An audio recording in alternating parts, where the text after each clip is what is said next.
There we go. Okay, I'm gonna hang up the phone so we don't have that double feedback. Yeah. And it does look that we have some participants already joining us, so that's great. Thank you guys for being early. Kira and I are working through some technical challenges, but I think we got it mostly covered. And we'll get started shortly after 4 o'clock. Awesome. Thank you, Ollie.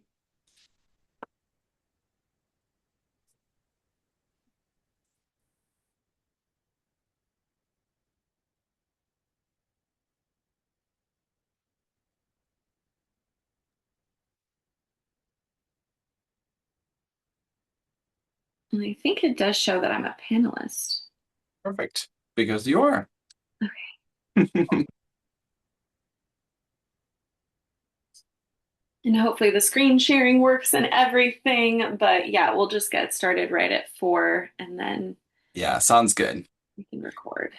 Thank you, everybody who's already on. It seems like we already have 12 folks on. And so we'll give it a couple more minutes and then we'll get going. Feel free to say hello in the chat. Yes.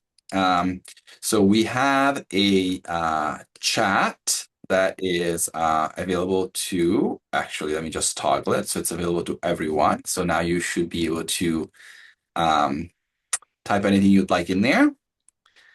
And then let me see. I am also going to be enabling uh, the Q&A feature, which will allow you guys to also ask questions.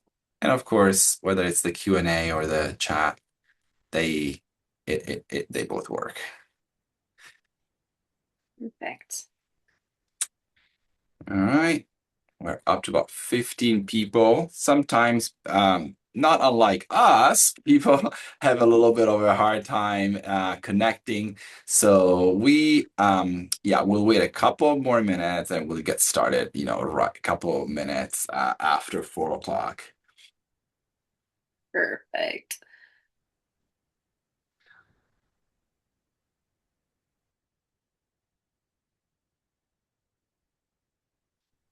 I think the chat for me, I'm just seeing it's just host and panelists.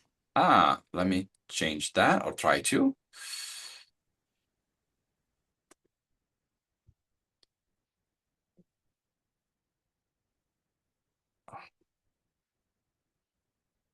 Eileen, I see your message. And yes, you will be receiving a recording of this message, of this webinar rather, and that will go out early next week. So I'm gonna move this over here. You're more than welcome.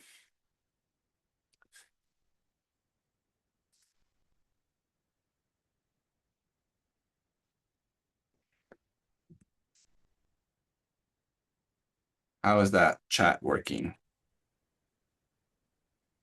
Mine still says to host and panelists, but let me see if I type something.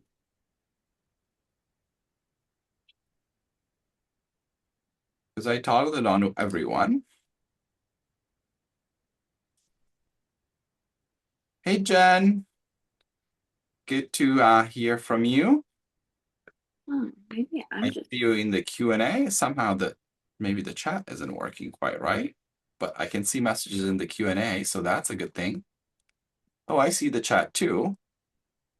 Um, I see the Q&A. okay. Well,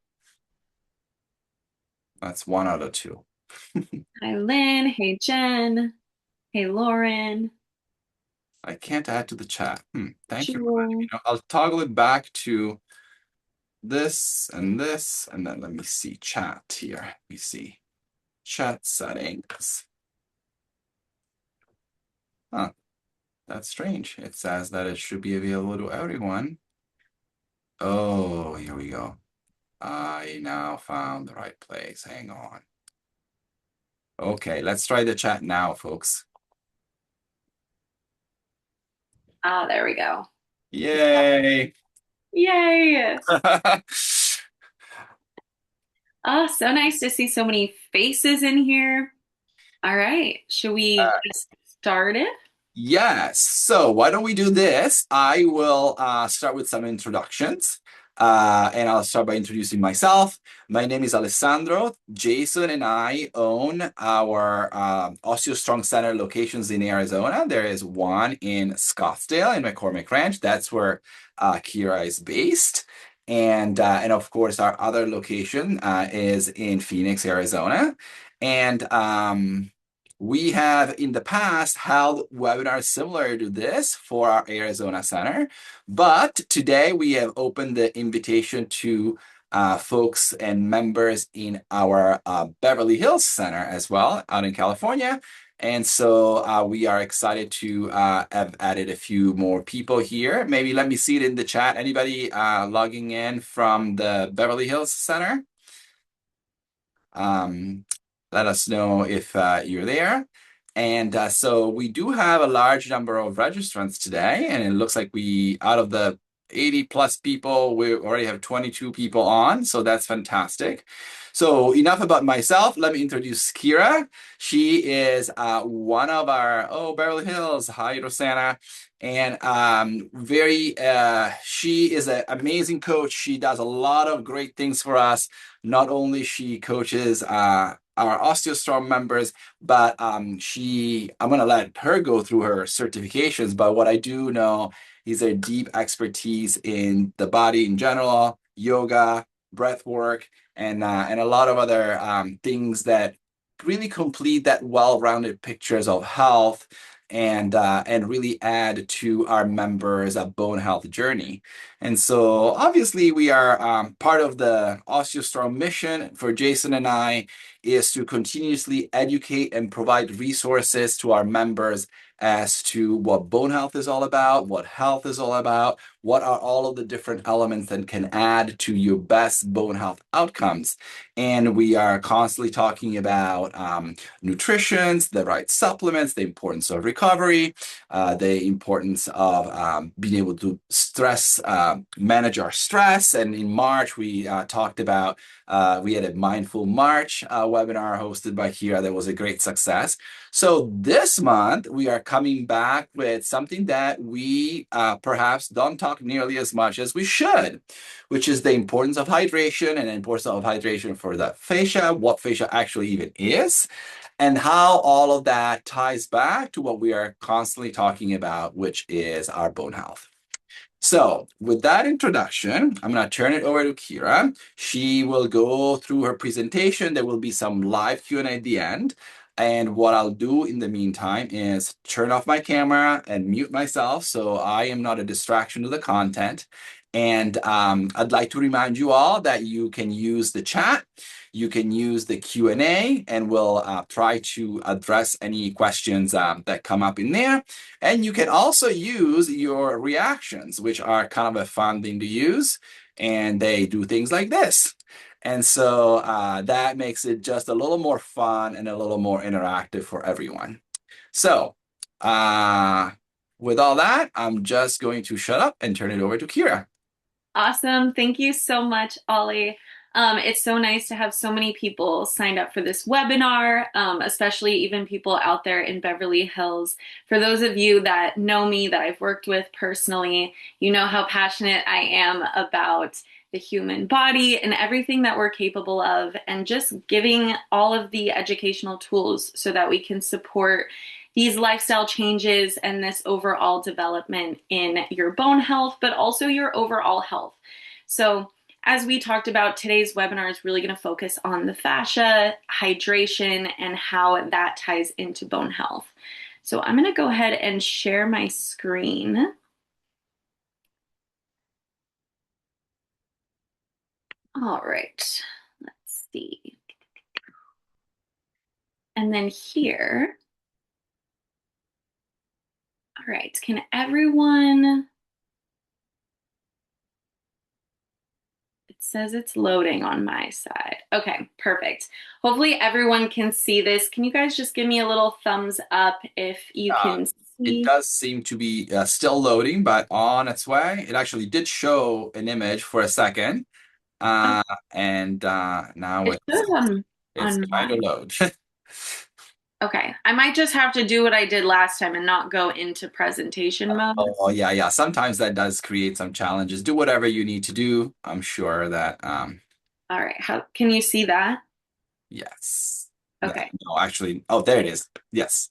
Perfect. I'll just go slide by slide, like I did for the last one. Apologies for my technical difficulties, but I will say this presentation has a lot of info, so I'm going to go ahead and get right into it. Um, Again, my name's Kira. So excited about fascia, hydration, and bone health. So, kind of what we're going to be talking about today is obviously what is the fascia, what are the properties involved with it. I've got a lot of science in here as well. We'll also go into the bone health connection. How does it affect what you're doing in OsteoStrong? How does it affect your bones? And then the effects of hydration on your fascia, your bones, your overall ability to live and be comfortable in your life. And then we're actually going to break down very specific ways that you can properly hydrate your body so that you are able to get the most out of these systems that we all have inside of us. And I'll just recap it at the end, and we'll go into a Q&A portion after the webinar. The way I have it laid out is we're probably going to go right up until about 5.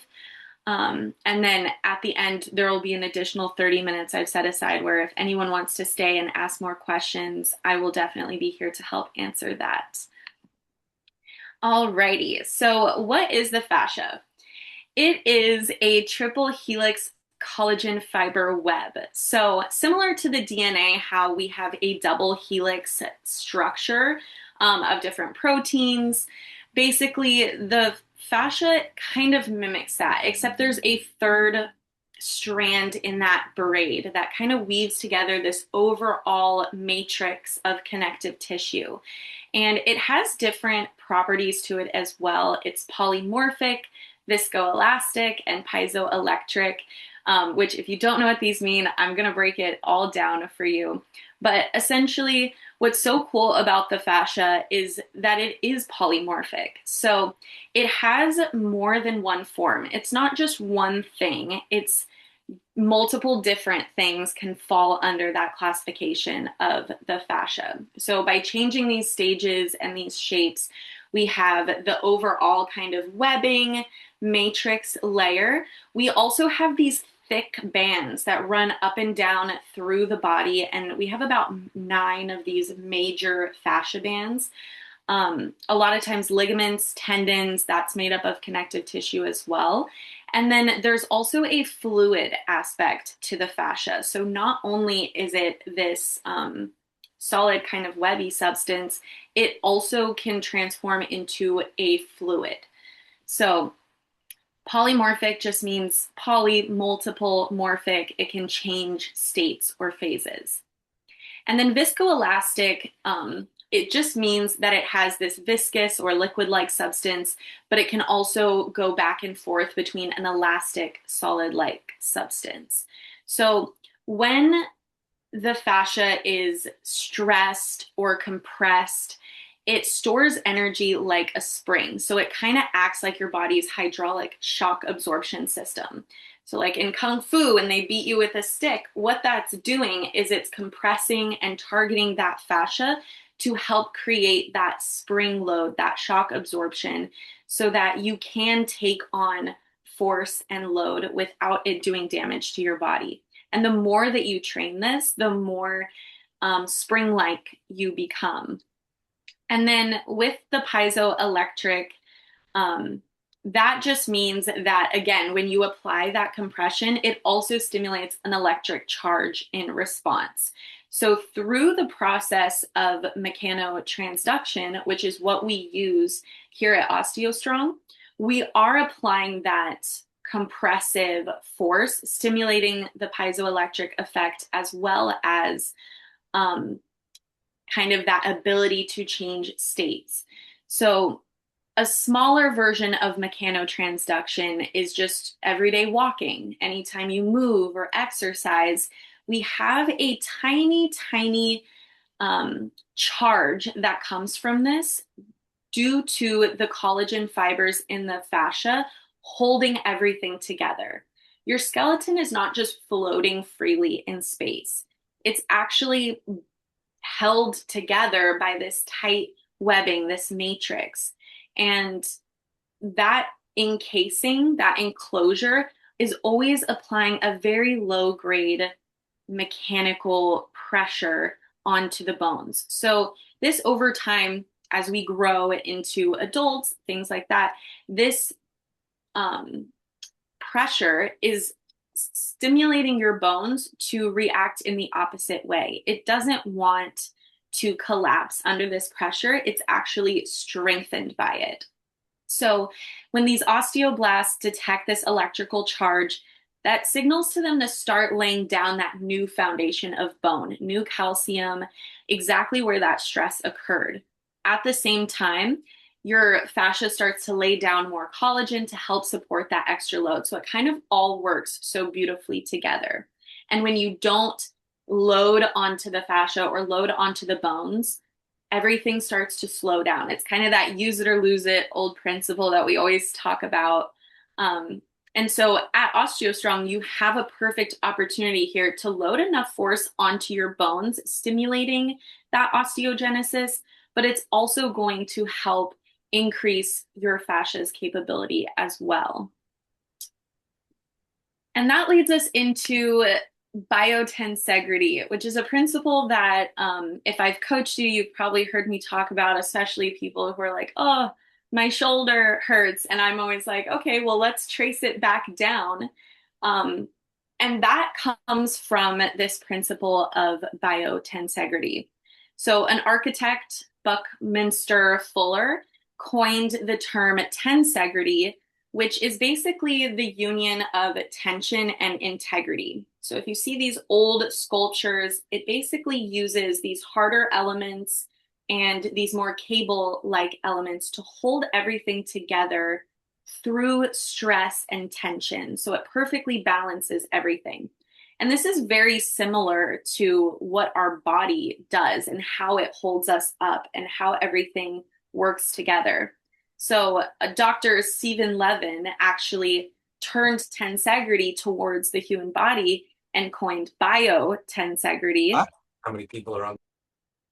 Oh, My apology, I just forgot to mute. oh no, you're Right, good. please. Um, and so the fascia actually acts as a highly adaptive pulling force that stimulates kind of what I was just talking about with how it holds everything together and it compresses the bones. This is called pre-stress. And this is what stabilizes your body and holds everything together.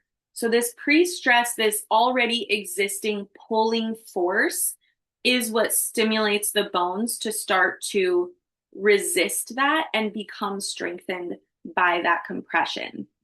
So, um, when you have an imbalance in the body, it's going to pull other areas of the body through this tensegrity principle. You kind of see the picture with the little model, those things, if you move in and out, it's kind of like this breathing, expanding, and contracting matrix. But like in a sweater, if you were to pull one thread, that entire sweater is going to accommodate that area where you're pulling. And it's the same in the body. If we do something to one area of the body that damages, tears, or creates some sort of distortion or adhesion in the fascia, it's going to be pulling everything else because it's one big connective web. And then alternatively, if you hit an acute area of the body, like stubbing your toe against a piece of furniture, your fascia helps to absorb that impact and spread it out through the body so that your singular toe isn't absorbing the full impact of that force. It kind of helps to, what's the word I'm looking for? It kind of helps to decrease that vibration as it transfers through the body.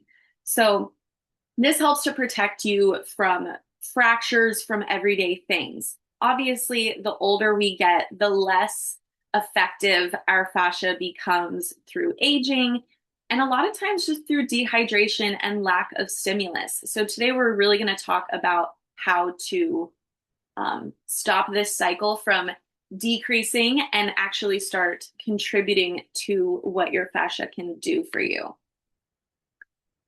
So the physiological connection directly is where the fascia meets the bone, is this very deep layer known as the periosteum.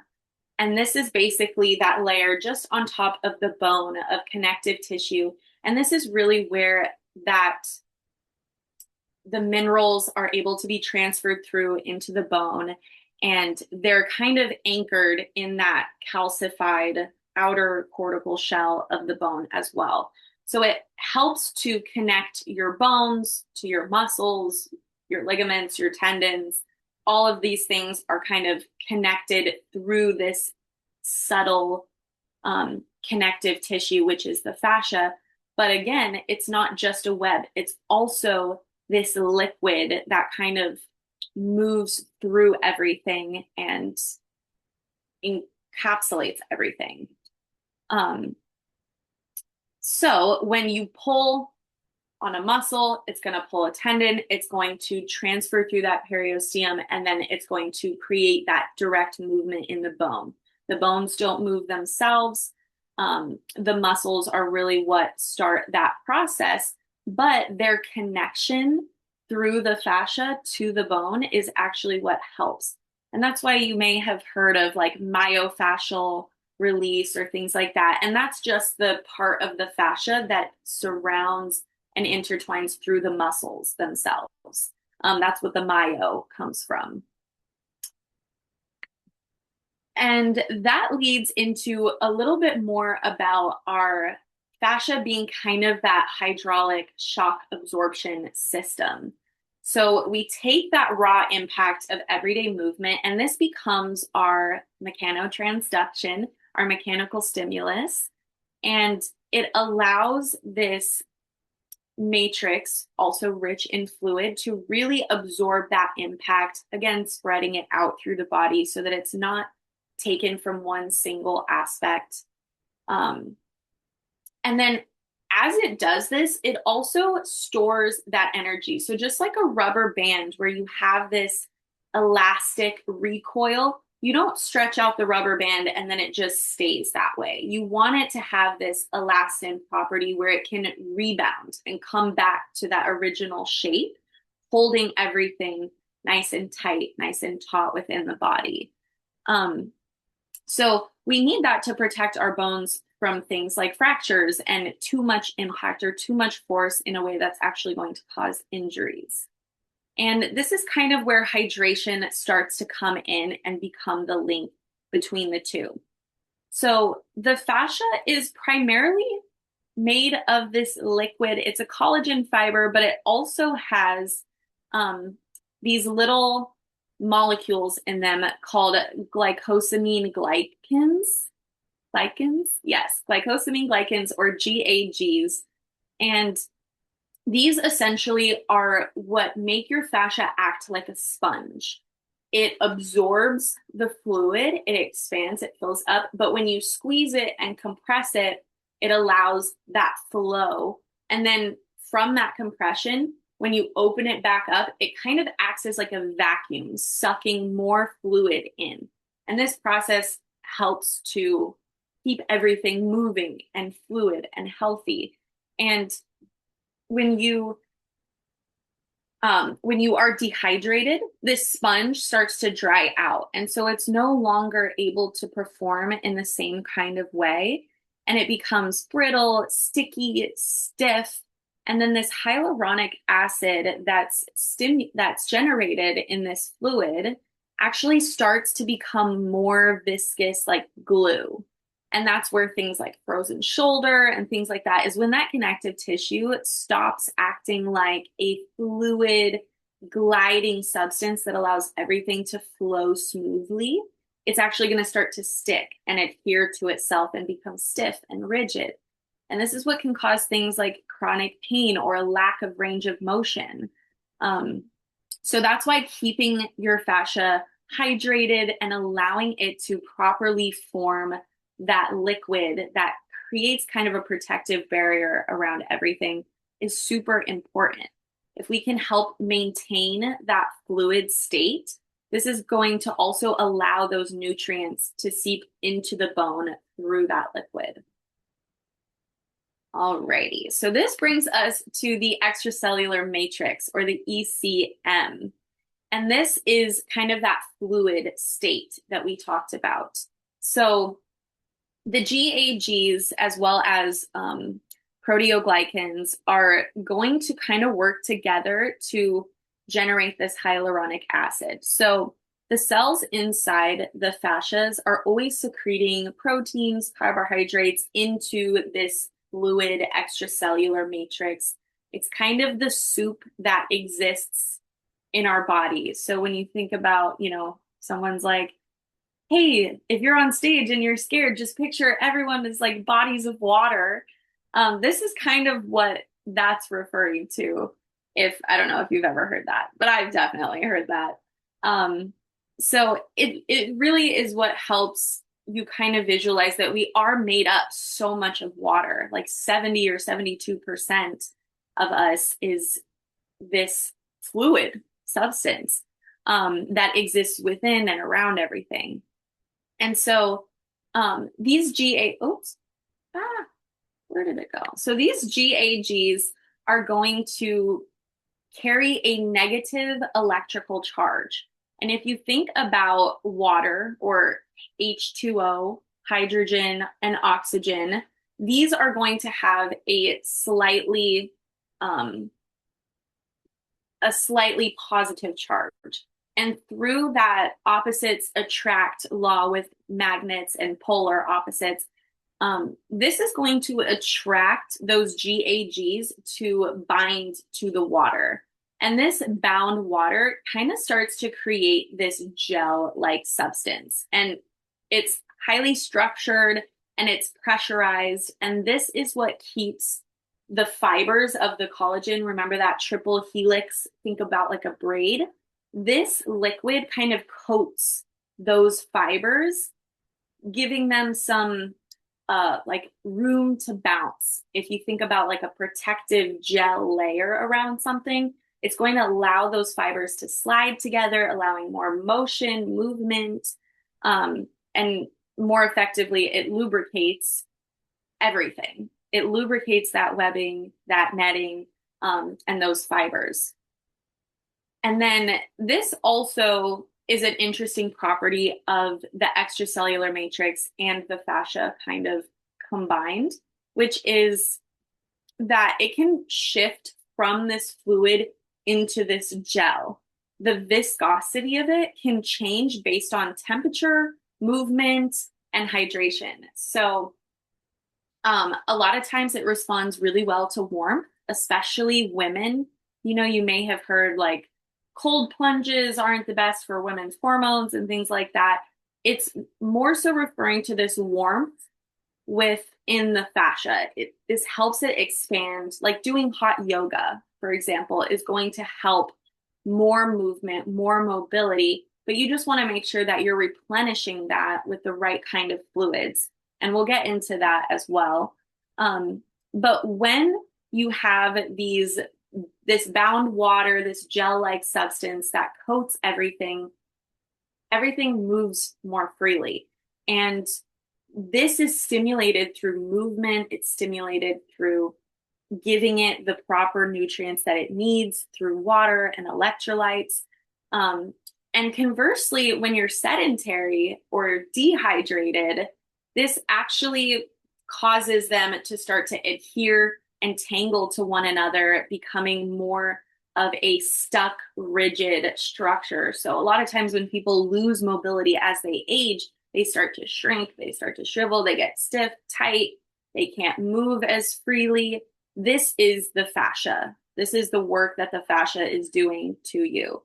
and you can always retrain the fascia back. So if you're someone who feels like you're really stiff or rigid or you can't move freely without pain, then this webinar is definitely for you and you're in the right place.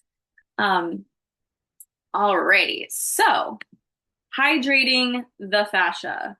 Again, kind of, I talked about that sponge-like substance.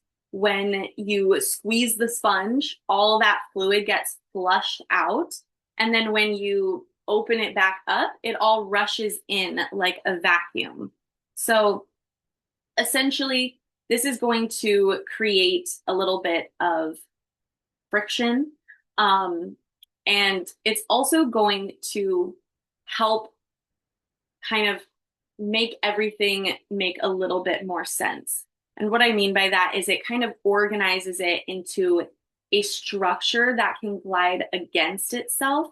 And it's a little bit more structured and organized versus like a big tangle and knots. And that's what creates those adhesions as well.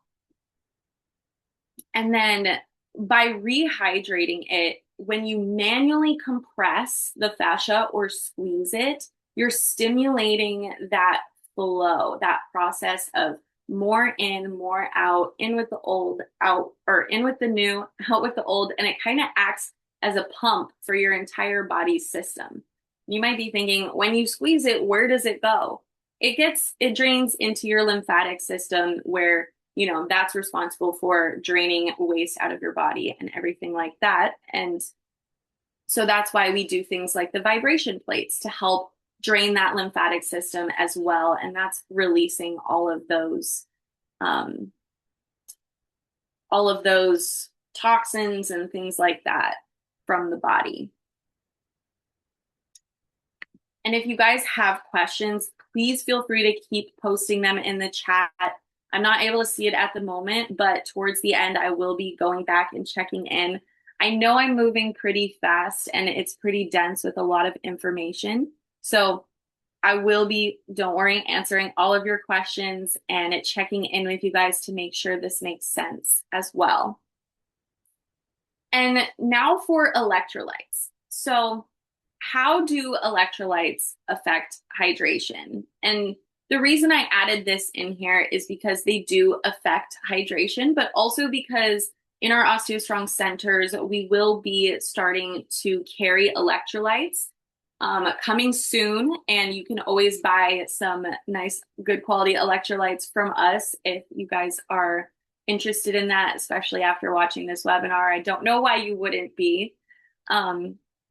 But electrolytes essentially are a necessity for staying hydrated. If you're just drinking plain, unstructured water day in and day out, you're likely flushing your system of vital trace nutrients and minerals that your body actually needs in order for these chemical processes to take place. So we already kind of talked about the osmosis of how your body moves water and things move through that water matrix as well. Like, the bones getting their nutrients through the periosteum. But this also has to do with the electrolytes because three of the main electrolytes that are in most packets are going to be sodium, potassium, magnesium, and sometimes calcium as well. But electrolytes are just compounds that release an electrical charge when they dissolve into fluid. So when you pour them into your water, it's going to release that electrical charge, which, as we know, we're bioelectric human beings. That fascia matrix with the piezoelectric effect is also what carries those electrical signals throughout the body. And so when we drink these electrolytes, we're essentially allowing to charge ourselves up. Sodium kind of acts as like the gatekeeper. It lives on the outside of the cells and it allows things to get pulled into the digestive tract and the bloodstream when everything's running accordingly. Potassium is usually on the inside of the cells, and that acts like a magnet. So it pulls in stuff from the outside through the membrane, and this can help with repair, function, volume, and just overall maintenance as well. And then let's see. Yeah, so we did talk about already drinking plain water is just going to deplete you from those nutrients, and it's going to be flushing fluids from your system as well. So you may have some issues there. And as I mentioned previously, different ways of hydrating the fascia. So we have movement as a way of hydrating the fascia through all of these different effects and properties. And we have electrolytes and actual drinking of water and making sure that you're getting enough water so that you have the chemical compound foundational ingredients to actually create a healthy cellular matrix. And so I kind of broke up movement into two different sides. There's the yin and the yang movement. For those of you that know me, you know I teach yin yoga. I also teach hot yoga every week as well. But I didn't necessarily mean this to just be yin yoga. I just mean yin in terms of this is going to be more of that slow, deep stretch, deep compression type of movement. And this is going to really help that sponge process take place. So when you actually hold that sustained hydraulic pressure for long periods of time, which if you do things like yin yoga or deep stretches, you're holding for about 3 to 5 minutes. And typically those fasciocytes only need about 90 seconds at the minimum to about 2 minutes to really actually start to stimulate that hyaluronic acid and creating that gel from the inside out. And so this helps release stagnation through the body, and it really helps to get everything kind of moving through those energy pathways known in Chinese medicine as the meridians, but also it's everything running through that extracellular matrix. And it's helping to work the joints, which is stimulating that synovial fluid as well. And it's focusing less on the muscles and more on the connective tissue. So this yin can be a very powerful thing for helping to rehydrate the fascia. And even, in conjunction to your OsteoStrong sessions, if you just hold yourself in some deep stretches, a few minutes a day, even this can help feeling a little bit more mobile as well. This also helps to downregulate your nervous system and reduce inflammation in the body because it's lowering that stress. It's lowering the cortisol as well.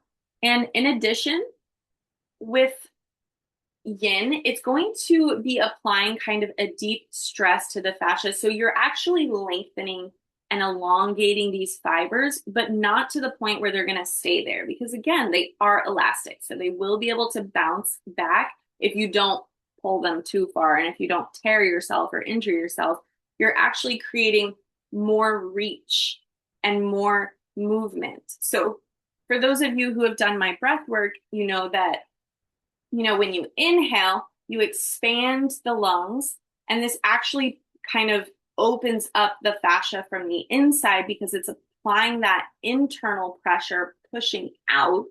And this is helping to expand the fascia.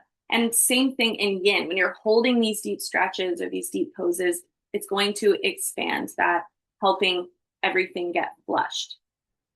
And conversely to the yin, the other thing that you need to be doing in equal and opposite amount to, always maintain that perfect balance is yang style activities. So this, especially in OsteoStrong, we do a lot more yang type stuff. On the vibration, you're bouncing around, we're doing different stretches and exercises, dynamic movements with you. And then you're going in for that osteogenic loading and applying force onto the body. So the reason why yang also really helps to activate everything into the body is because it's going to kind of mix it up a little bit, but it also helps to untangle, unwind, get everything moving. And then it gets this gel-like state really stimulated, and it kind of keeps going into this flow a little bit faster, a little bit more. If you think about like running or dancing, these are all great things to help refluidize. I don't think that's a word. Rehydrate your body and get that fluid moving back again. It also, again, going back to that piezoelectric effect, when you stimulate this through compression, it's going to give you that electricity, that energetic rebound force, which propels you to keep moving forward, and it gives you more energy. It gives you more kind of a kinetic rebound so that you can keep moving and keep going. And these two things, when you do them in balance and in conjunction with one another, are so powerful. But again, movement is only half of it. If you're not drinking enough water or you're not getting the right kind of nutrients, then your fascia is not going to have anything to really work with there. And so, kind of our final little blueprint for staying hydrated is sipping is better than chugging. I'm a water chugger. I always have my water bottle and I'm always like chugging it down, and I have to consciously remind myself to take sips because your body needs time to absorb, to process, to actually take it through this whole system. And if you're sipping continually, you're actually able to give your body the stream that it needs without flooding it. So you're still able to keep that conscious movement throughout the day. And it is good to, try to space it out throughout the day as well. And start first thing in the morning. Front load your day, as they say, because a lot of times overnight, that's 12, well, probably not 12 hours. That's 6 to 10 hours that people are typically sleeping, where you're losing moisture through condensation in your breath. You might be sweating, different things where you're actually losing hydration. And so, first thing in the morning, it's best to start your day off right away with some water, especially before drinking anything caffeinated, because caffeine has a dehydrating effect on the body. So, if you're someone who likes to wake up and have a cup of coffee first thing, I hope that after today, you will at least drink a glass of water before you have your morning cup of coffee. Just to give your fascia a little something to help you get started. And if you're someone who drinks a lot of purified water, just adding in those trace minerals or those electrolytes can make a huge difference for your body's absorption and not depleting yourself of those vital nutrients as well. Personally, I have a little jug that I put trace minerals in, I swirl it around, and I drink that consistently throughout the day. And then I also drink a packet of electrolytes, especially anytime I'm doing something like hot yoga or I'm out in the heat a lot, especially in Arizona here or even California. It's summertime, which is why we chose this to be the theme for May, so that you can start off the summer on the right foot. And then people also forget that you can eat your water. Lots of fruits and vegetables carry so many charged water molecules. I just had cucumbers in my salad, and it was a beautiful reminder of how refreshing vegetables can be when, you're getting this hydration, but it's actually coming from a living electric thing itself. So it already has that structure that your body absorbs and recognizes right away versus drinking, maybe a bottle of water with some electrolytes in it.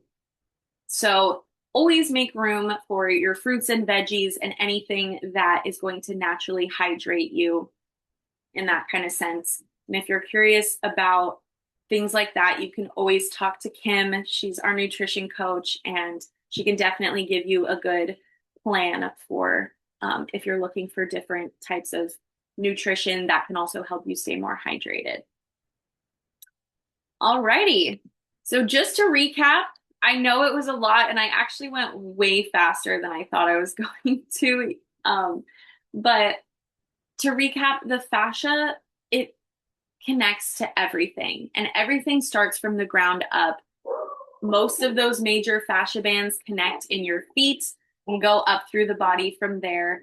And so, sorry, I apologize for my dog. He's got a little excited, but those bands are going to kind of pull everything together, hold everything together, and really help with your body's mechanics as well. And always needing to hydrate to function properly. And hydration happens not only through drinking water and electrolytes, but also movement. Movement, movement, movement. If you're someone who's pretty stagnant, likes to just hang around, maybe start with the yin types of movement and getting some stimulation that way.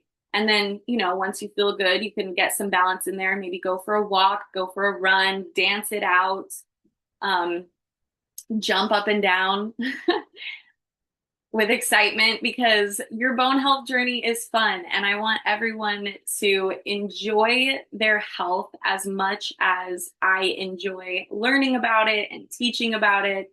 And especially if you're coming from a place where you really struggled with chronic pain, a lack of mobility, maybe you've had a lot of fractures in the past, and these are all things that brought you to OsteoStrong. Just know that it can get better. And the more that we do these webinars and the more that we educate on these holistic aspects, the more that you'll be able to make these changes on your own lifestyle and really start to see the effects of this, not only with how you're feeling, but also when you go get those REMS scans or DEXAs and your scores start to go up because now you actually understand what's contributing to it more than just coming in and doing 4 devices for 15 minutes once a week. You're actually starting to incorporate these things and have a solid foundation of why these things are so important. So, with all of that said, we have about 15 minutes where I can really get into some questions, and then I'll stay for another 30 minutes if we have an overflow and if people really want. So I'll let you look at my little dancing skeleton while I'm taking a look at some of these questions. Let me see. How do I get back? Okay. All right. I might have If you can pull it up. Otherwise, I can help you read them. There's a couple of them from Lauren, and they're sort of related. She's asking, is it possible to ingest too many electrolytes so that it could actually become dangerous for us? And then the other question, which I guess is kind of related, you spoke about mineral drops. How does one know the proper ratio to water and how much you need daily? Okay, these are great questions, Lauren. And just so you have an idea, I don't think that there's such thing as overdosing on electrolytes unless you're drinking like, I don't know, 10 packets a day or something like that. But usually on any kind of electrolyte package, it'll have the suggested, daily dose or things like that. Everybody's body is a little bit different. But I would just say, 1 a day is probably good, or 2 to 3 if you're doing a lot of intense activities is probably a max. I don't think you need much more than that. In terms of, is it going to have negative side effects? I really don't know. I mean, sometimes too much salt can cause things like bloating or water retention. If you're like overdoing these minerals, I mean, they are trace minerals. So it's very tiny amounts of these things in electrolytes, except for like sodium usually, that's going to be present. So I think the only way that it would be dangerous is if you're like extremely overdoing it, but you'd have to consume a lot of electrolytes, I think, to get to that point. But, maybe just be safe and ask your doctor or look it up online and say, like, what is a safe amount of electrolytes? Because I don't know specifically the amount. Um, and with mineral drops, same thing. It usually says on the bottle. With my particular one that I have, it's just trace minerals. And I usually put it in a gallon jug, and I only do like a tablespoon for the whole jug. So usually a few drops. They usually say with the trace minerals to start at a few drops, and then you can build yourself up over like 30 days or something. Sometimes it can create causes like loose stool or diarrhea or things like that if you're overdoing it and you're not used to it. So that would really be the only side effect that I can think of. There may be more that I'm unaware of, but I hope that answers that question for you. I'm looking, let's see. I'm not seeing any other questions in the There, Q&A. that's correct. Although there are a couple in the chat. Okay, And perfect. of course, we want to, always encourage people to, if there are questions that are medical in nature, to always check with your doctor. But there's one here that talks about what with a safe exercise would be with a compressed lumbar one, 70% fracture, whether a trampoline would be safe.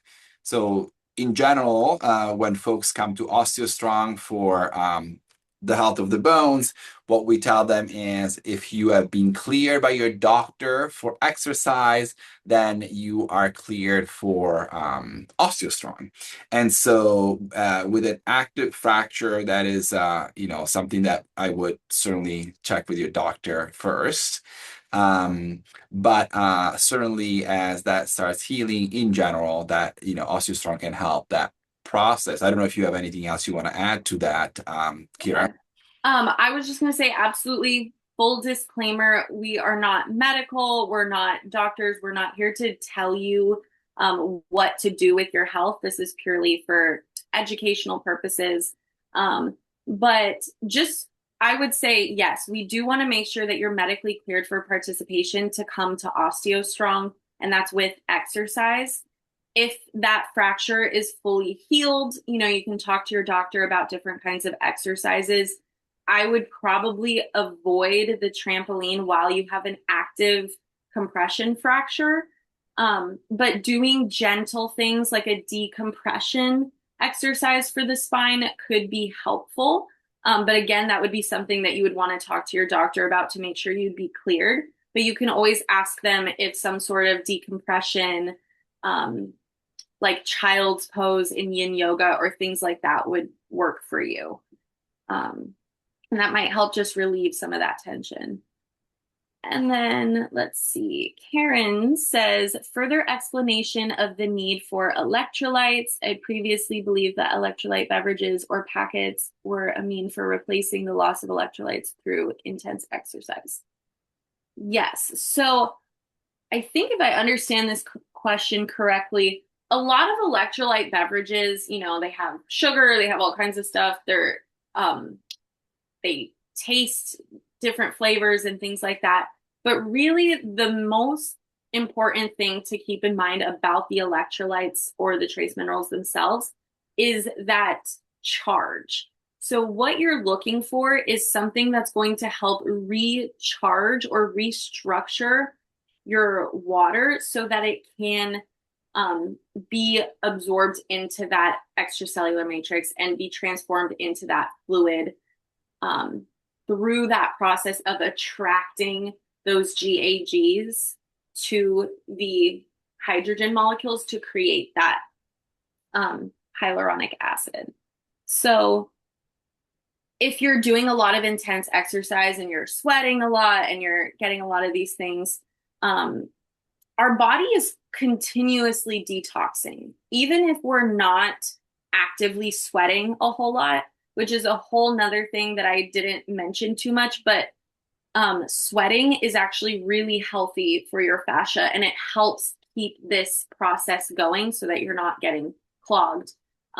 It kind of does work as the detoxification method. It keeps your lymphatic system healthy and active as well. So when you're intensely exercising, a lot of times you're sweating these things out, and your spit, your tears, your sweat, other types of bodily fluids are all kind of based with this hyaluronic acid that is also part of the fascia. And that, so you just want to make sure that you're replenishing yourself so that you're not feeling depleted through that detoxification process. I hope that helped to answer your question. Are there any other questions? Is there anything else that I can help to It clarify?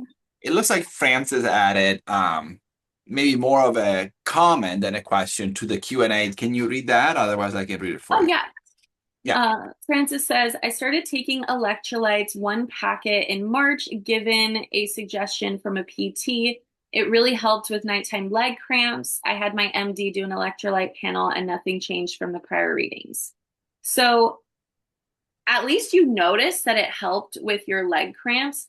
That's something that I hear a lot when I'm coaching clients through is they're like, "Oh, I got a leg cramp or I got a Charlie horse." And the first thing that always comes to mind is, are you hydrated? And a lot of times it has to do with that potassium and that magnesium as well being a component in there. So that's awesome that it helped, but it might not show up on a reading. Sometimes just regular doctors, MDs, they have more of a general scope when it comes to testing, whereas like a naturopathic doctor, it's usually a much narrower scope, and so it shows you more in detail where you are on that spectrum. If you're like at a normal range or if you're slightly out of normal range, the normal range for like a regular medical doctor is much wider because it bases off the average person. If I'm right about that. Um, I think so.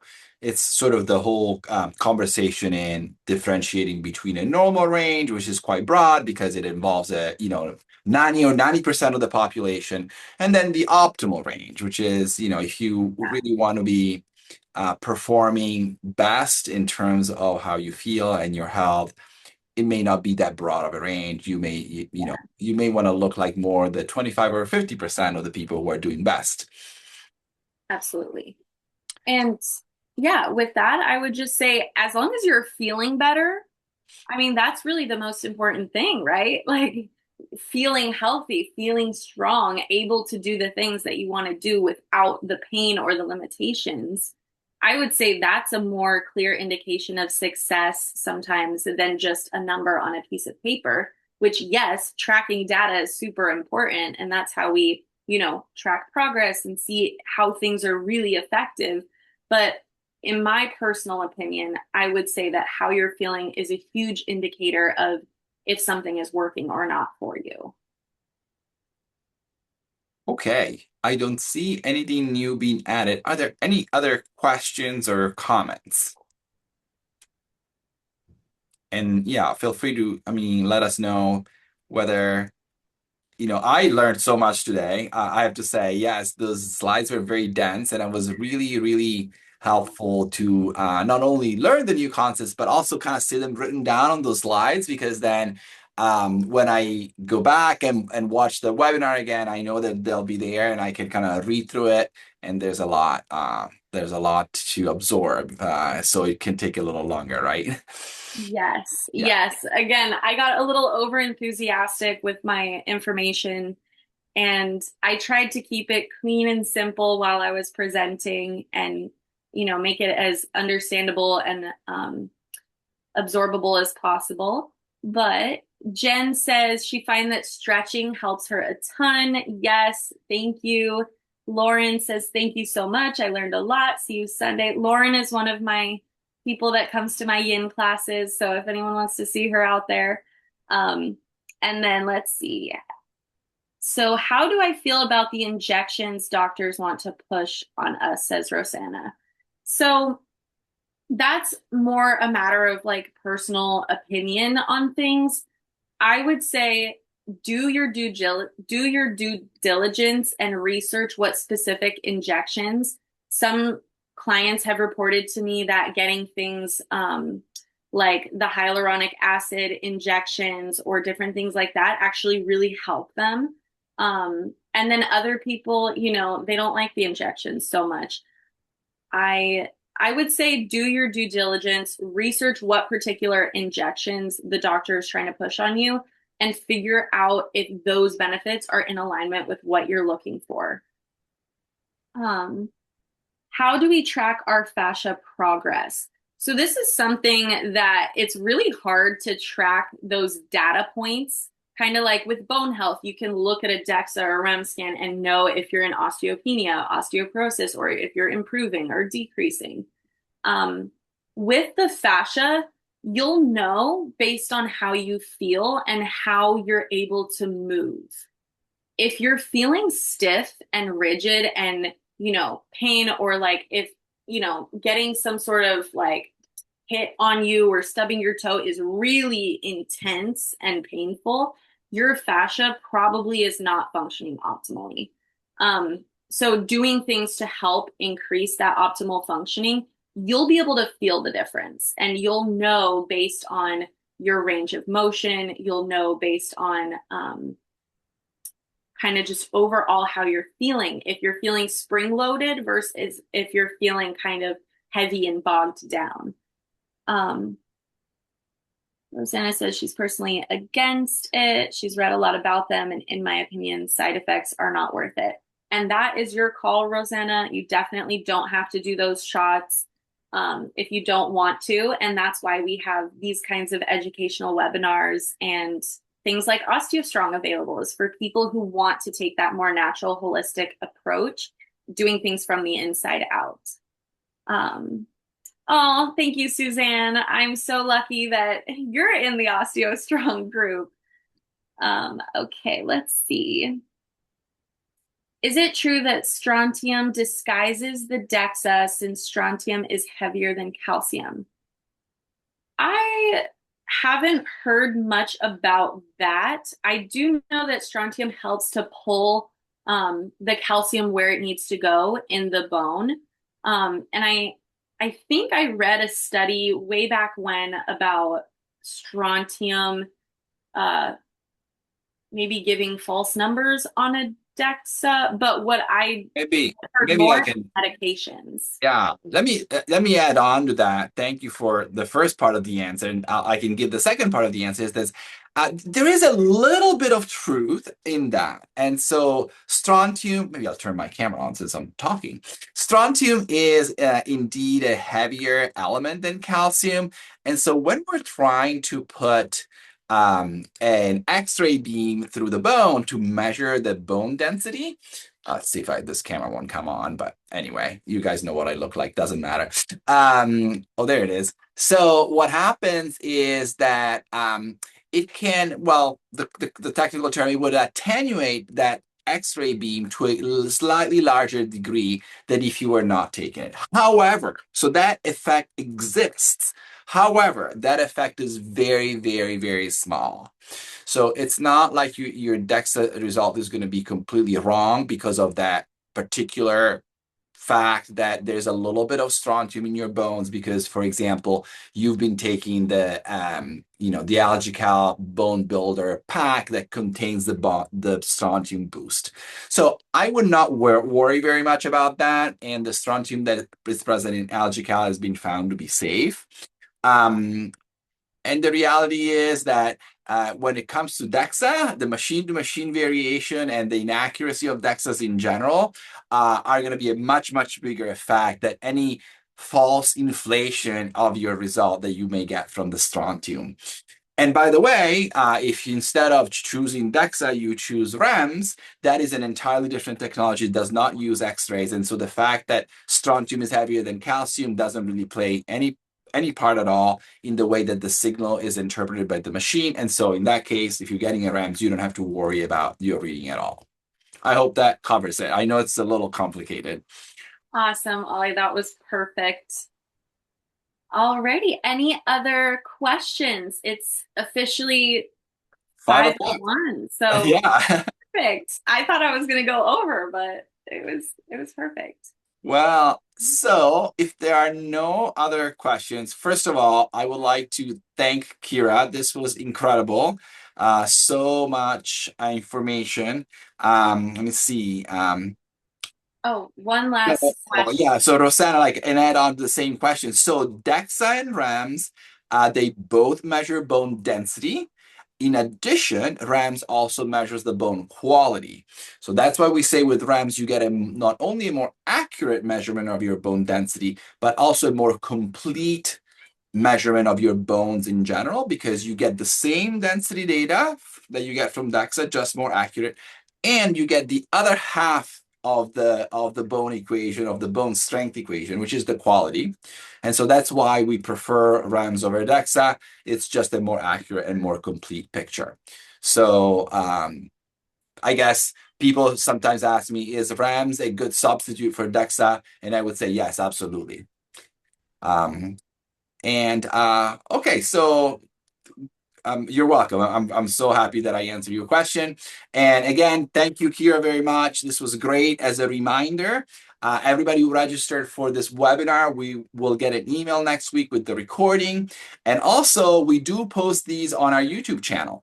And so, for example, if you haven't attended one of these before, but you would like to hear what we talked about in March, that webinar is available on our YouTube channel. And so when we send out this recording, I will also make sure we include the link to our YouTube channel so you can subscribe to that. And we don't post there a whole lot, maybe about once a month, but it's always a good time to go back and kind of look at things we've talked about in the past. And with that, thank you so much for joining us. I will include the YouTube channel link in the email we send out next week. And then I wish everyone a wonderful holiday weekend. Happy Memorial Day. And thanks to everyone again. Thank you. Happy Memorial Day weekend. Bye bye. Bye.